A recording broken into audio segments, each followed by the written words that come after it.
Welcome! This is Shakti Carola Navran, your online astrologer, and I'm doing evolutionary astrology, as we call it. So evolutionary astrology looks at the world through the eyes of an astrologer from a karmic or soul's perspective. So when I do an individual reading with a person, I look at what did this person or the soul incarnating really want to do this lifetime. What was the spiritual intention and goal? And where are the areas where you need to do some healing? Where's the trauma, the deep wound you carried over? And what's the next step in life? So when I do my forecasts, I look at it from that perspective. How can you make use of these energies? Hi Sheila, good to see you. So I talk about how you can use those celestial, planetary energies and frequencies and subjects coming up in our consciousness for all of us. So if you know your individual chart, of course, then it makes more individualized sense of what's happening. Like last week, we all had the big solar eclipse happening in Pisces. So everybody in Pisces was extra strongly impacted, but of course all of us. And depending on where that was happening in their chart, there is kind of half a year framework of activation with the solar eclipse. So most of the time, those actualized forecasts I'm doing, they blow over much faster. So I do these daily snippets on Instagram and Facebook where I just talk about the energy of the day. And a lot of that is about the moon, and the moon goes through the zodiac, all the signs throughout the months, and with that there will be all these emotional activations we go through. And it's very helpful to know what's your own stuff and where do you just resonate with the collective, the morphogenetic field. So if you like astrology, it's really a wonderful vehicle, wonderful tool for self-inquiry, for self-observation, and a way to become really aware of who you are and in your qualities and in your challenges. And as I often say, there are no bad planets, there are no bad charts. There's only our particular perspective and ability, how we are able to take those potentials into a high way of manifestation. So there's always a low-end manifestation and high-end manifestation. So what we don't know is what is the state of consciousness of the person when we look at the chart. So that's why I only do readings in person or on Skype, because then I can also read the energy and my intuitive abilities are added to the practical aspects of the chart. Okay, so when I do the weekly forecast, like what we're doing today, I always try to crystallize the energies of the week into some very practical suggestions for you. And I will also talk about the gemstones you can use this week, especially to anchor yourself with the high-end frequencies of what's happening in the coming week. So for now, we have been talking a lot about Pisces, and I know Sheila and Diane, you have heard me talk about that a lot, because it's happening throughout the month, so not just for a week. But I will talk about it today from a different perspective, I hope, to keep it interesting for you. And of course, you can talk deeper and deeper layers of a sign. So I would suggest that after this video, if you haven't seen my solar eclipse about Pisces, that will give you a lot of really good practical Piscean ideas and way how to be with it. So I don't want to repeat myself there. But Pisces is the last sign of one circle of evolution. So it's really about integration of one cycle, of one level of consciousness. So it's really a sign where it's about transcendence and connecting with the non-physical dimension. So we still have Pisces with the most planet in it. So there is Sun, Neptune, Mercury and the South Node and Chiron still in Pisces. That's why it's so much in the forefront, and I have to talk about it again this week. Also because there are not too many intense other new earth-shattering energies coming up. We do have 2 shifts. Mars is stepping into Taurus, and Venus is turning retrograde today. So I will talk a little bit about that, because I believe that is of interest for all of us. Okay, so let's start with the Venus turning retrograde, because it's actually happening today. So Venus is still in Aries. It's going to go backwards from our perspective all the way into 26 degrees Pisces or so. And then it's going to go forward again middle of April. So for 41 days, actually, Venus is going retrograde. And a lot of calls we get from clients to want a reading is, first of all, when they have strong transits, so something is stirred up in their life and they want to know what the heck is going on. The other situation is that people want to find out a good date to get married. And I would think throughout the whole astrological community, no matter what kind of specific tools or perspective you're using, there is an agreement about that you should not get married under a Venus retrograde. I'm sure many people do it, so of course that's your freedom.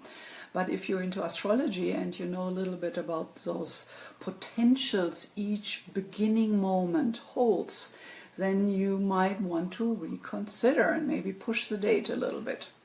So astrology is really concerned with that seeding moment of a beginning. So the seeding moment for a person is to be born into this reality. So that's what we make the chart of. And it's a seed, a blueprint for all the potentials for this baby growing up.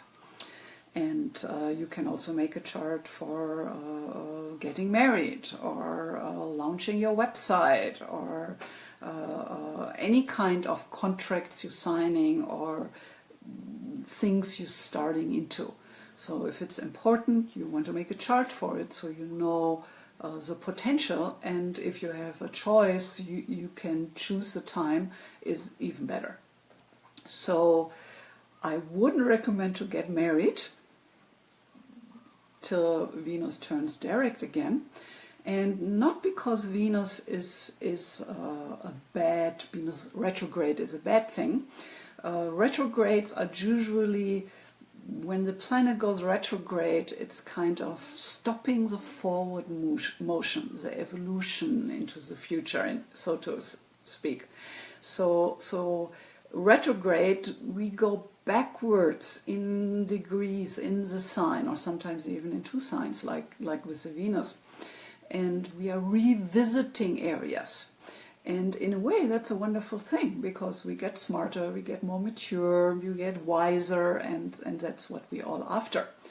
Matters of the heart, we're very passionate about. There's a lot of wounds we all carry just by growing up and everything it entails to live in this polarity, in this 3-dimensional world. So my idea is, if you get married and you give somebody that yes to make a commitment to go forward together through hard times and good times, then it's a forward motion. So under Venus retrograde, it's more like things are stalling, things are going slower, and you have to revisit areas you have been before, which will give you a second chance. But my sense is that when we get married, we want to move forward. We want to lift up in a new level of celebrating our love and our connection, and creating a life together. And that goes better with the forward motion of Venus. Okay, so we also have Mars stepping into Taurus on, I believe it's Thursday. Yep. So that's kind of an interesting subject, because I actually got a message today from a client who saw some of my forecasts, following me on Facebook, and she said that I should be aware that by me being so political, I might lose some customers. And I was actually quite aware of that. And I do believe we do have to make a stand these days. I mean, I'm originally from Germany, so historically my country has seen an Adolf Hitler, a dictator, and I know the signs. So I believe we do have to make a stand. So I don't care if I lose some of you listening and some clients, because I trust that by doing this forecast, you have a sense of my frequency of who I am, and either you relate to it and you find it helpful and supportive and adding to your life, and then I want to have you, and I'm happy to be there, or you have very different belief systems, and then it doesn't serve you anyway. So I do believe the Mars in Taurus is a way for us to become more practical with our resistance, more practical with how we show up and defend what we believe in. And if you have been following me, you know that I'm totally into non-violence as a very, very powerful force. So we do have power in our individual way, how we show up in life and how we interact with other people. So Taurus going on for Mars and Taurus going on for a while is helping the resistance, as it's starting to be termed, to become more practical, to use all the avenues available, and to consolidate in a way. So I talked last week, when we talked about the 4 specific things I was recommending, I talked about that talk is cheap and action is precious, and we talked about Michael Moore and his 10 practical suggestions how to change the world. And I think if you haven't seen those, you might Google for it. It was an article on Facebook, or you can see it further down on my page. So we do need to be very practical, being inside what the law allows, and make a difference. So I will be political. I will have opinions, and I do believe we all have to do that. But I leave you to your opinions and your beliefs. So I just, as an astrologer, I always offer what I can see and what my perspective is, and leave it up to you what you pick and what you work with. So I don't have an investment to push my opinions, my beliefs onto you, and I just trust that whoever ends up here with me finds something of benefit here. Okay. So, what can we do in the practical way this week or this month? Because it's so much about the Neptunian and Piscean qualities.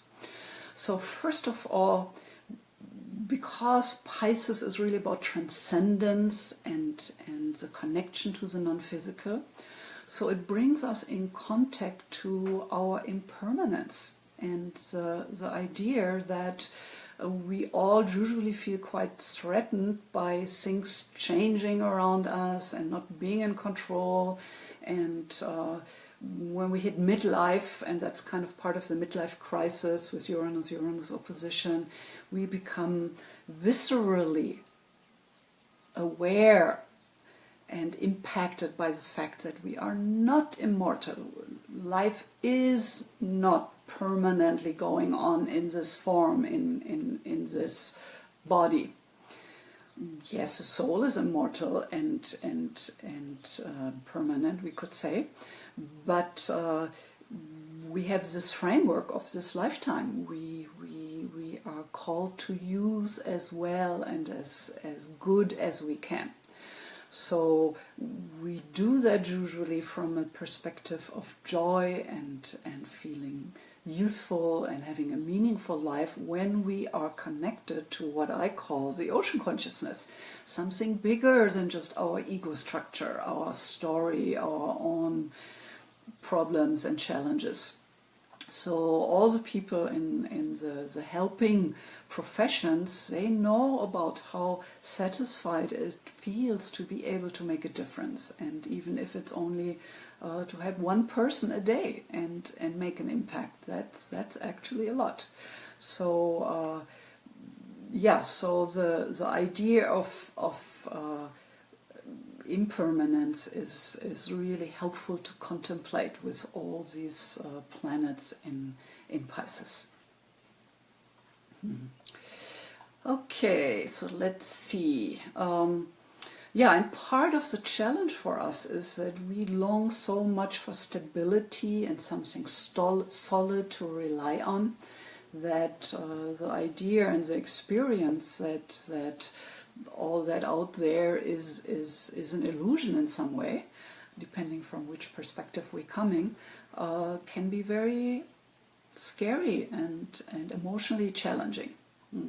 So that's why I believe to understand the underlying creative forces we call planets in any moment in time will help us to connect to the bigger picture and feel more grounded. So this is what the Mars in Taurus is really about, to ground our activity, our action in the world, in something concrete. And of course, every Earth sign is always about taking action, taking the steps. So a book I would recommend for this week is The Night Speaks by my teacher, Stephen Forrest, who is also a Buddhist and a truly wise man. And he just republished the book. It's an old book, but he republished it with some added material. So it's really about our connection as an individual with the cosmos, with the stars, with the dark sky at night, and what it does to us to feel ourselves as a tiny little spark of consciousness, a tiny little speck of dust in the stars, in the planets, in the universes. So yeah, it's a wonderful book, and it's a good book even if you're not an astrologer. It really talks more about the general way how we connect with the bigger picture. Then with the Venus retrograde, I like you to pay more attention to your relationships this week. And when it's about relationships, this is where we're all vulnerable. So relationship can be a deep source for a lot of joy and contentment and ecstasy, but it can also be the source of a lot of suffering and despair, and people kill themselves for love and being left behind and their partner leaving them, stuff like that, or people kill for that. So you can imagine that Venus is really, the heart is really where there's a lot of passion and emotions there. So use this week to kind of go back and really connect with the basics. If you know where your Venus is in your chart, pay attention to what's the low end, what's the high end of the Venus position. And if you don't know your chart, you can go to my website, Maui Astrology Reading, and sign up for your newsletter, and then I cue you through to setting up your own, putting in your own information and getting your horoscope, your birth chart.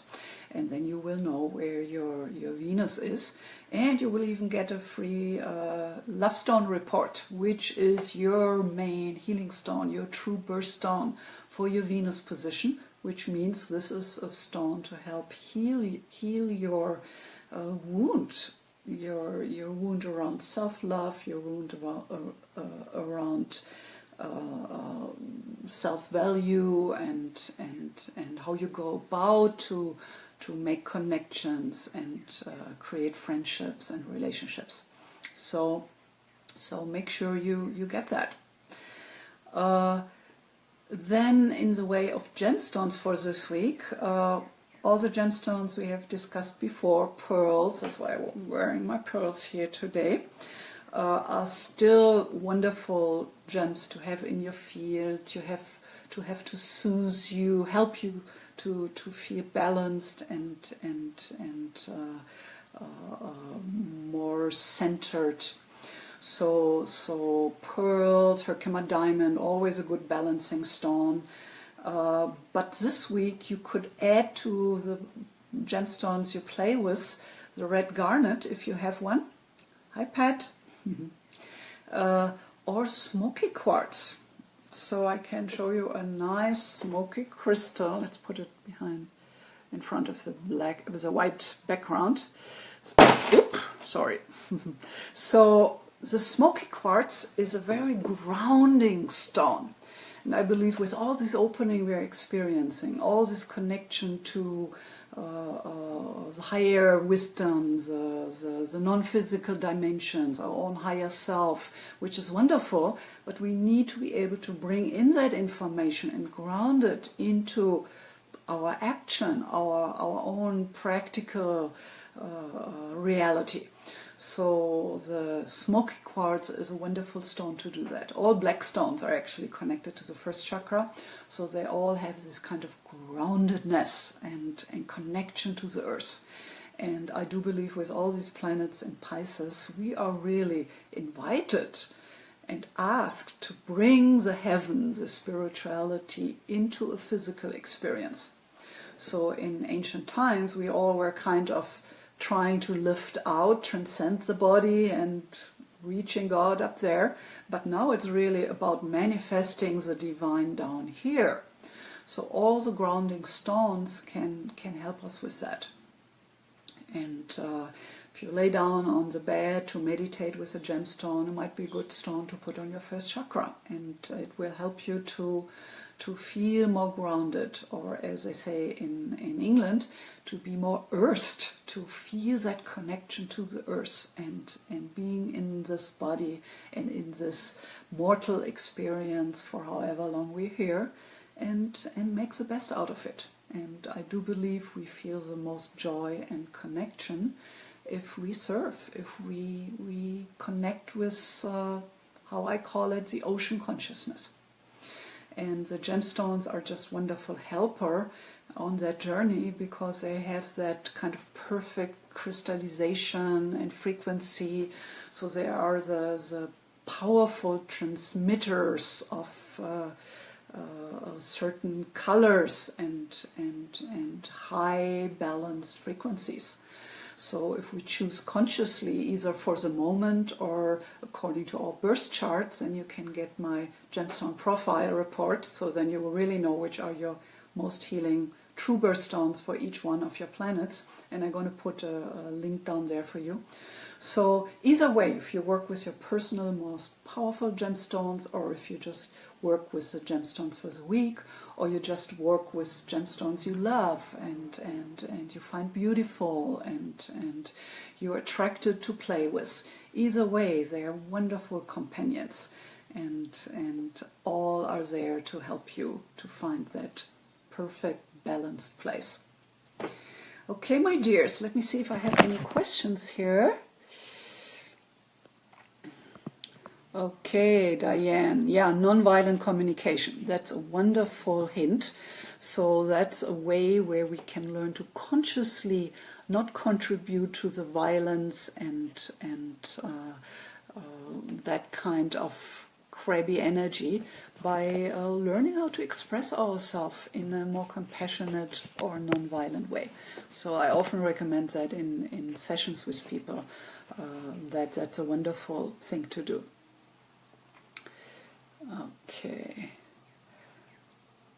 Okay, Diane, Kundalini meditation. Yes, wonderful. Yeah, that's a wonderful way. I can put up the link again. There's a free download for the Kundalini meditation. We discussed it last week, so I don't want to repeat that. But any kind of meditation, of course, is still in the forefront, because that's a way how you can tap into the ocean consciousness, into a higher perspective, a more expanded conscious perspective. And this is what we all after. So I'm glad you guys are trying out my suggestions. I'm really excited to hear back. So I'm relying on you to help me to to make this forecast better, because I hear back from you what you enjoy and what is actually useful for you. So thank you, thank you. And yeah, if you don't have any more questions, I'm gonna wrap it up for today. But you know, you can always reach me, you can always leave me comments, I will always get back to you. And make sure you sign up for your newsletter on my website, Maui Astrology Reading, because then I can keep you in the loop with the longer videos, and you can make sure you don't miss any, like this one's gonna go on the newsletter list. So just to make sure that nobody misses it who's interested in the material. Okay, you guys, thank you, thank you, thank you for being here with me and all your support. And it makes me happy that it seems like to be helpful and useful work I'm doing. So all the best, namaste and aloha, as we say here in Maui. And I see you around.